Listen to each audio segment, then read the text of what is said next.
더불어민주당 이재명 대표의 백현동 개발 특혜 의혹을 수사하는 검찰이 구속영장 청구를 앞두고 배임 액수를 최종 산정하는 데 주력하고 있습니다.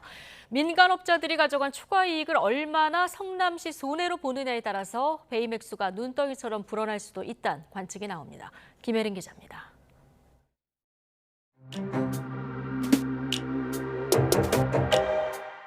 백현동 개발특혜 의혹의 골자는 성남도시개발공사가 아파트 건설 사업에서 빠지며 민간업자가 3천억 원대 분양이익을 독차지했던 겁니다. 검찰은 당시 의사결정권자인 이재명 대표가 캠프 선대본부장 출신 로비스트 김인섭 전 한국하우징기술 대표의 청탁을 받고 공사 배제에 관여한 것으로 보고 있습니다. 이 대표는 혐의를 전면 부인하고 있습니다. 객관적인 사실에 의하면 전혀 문제될 수 없는 사안인데 목표를 정해놓고 사실과 사건을 꽤 맞춰간다는 생각을 버릴 수가 없었습니다.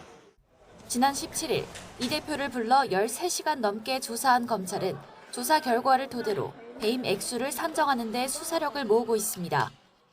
주요 참고 자료는 감사원 감사 결과입니다. 백현동 의혹 감사를 벌인 감사원은 사업에 공사가 참여했을 경우 성남 시민에게 돌아갈 수 있었던 이익을 314억 원으로 추산했습니다. 민관 합동개발로 공사가 지분 10%를 출자한다는 사업 초기 계획을 바탕으로 민간업자가 챙긴 분양이익 3,142억 원의 10%를 성남시 손해액으로 본 겁니다. 경찰도 유동규 전 성남도시개발공사 본부장을 백현동 의혹으로 수사하면서 이 같은 배임 혐의를 적용했습니다. 이에 대해 검찰은 구체적 액수를 거론하긴 아직 이르다며 선을 그었습니다.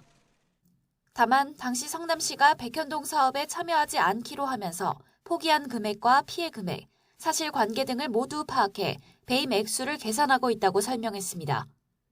공사가 사업에 참여했을 경우 환수했을 이익을 검찰이 얼마로 보느냐에 따라 이 대표 배임 액수가 314억 원을 훌쩍 넘을 수도 있는 겁니다. 실제로 검찰은 지난 3월 이 대표를 대장동 개발 관련 배임 혐의로 기소하면서 유동규 전 본부장, 김만배 씨에게 적용했던 최소 651억 원의 7배가 넘는 4,895억 원을 배임 액수로 계산했습니다. 검찰은 이 대표의 백현동 배임 액수 산정 작업을 마무리하는 대로 구속영장 청구 시점을 결정할 방침입니다. YTN 김혜린입니다.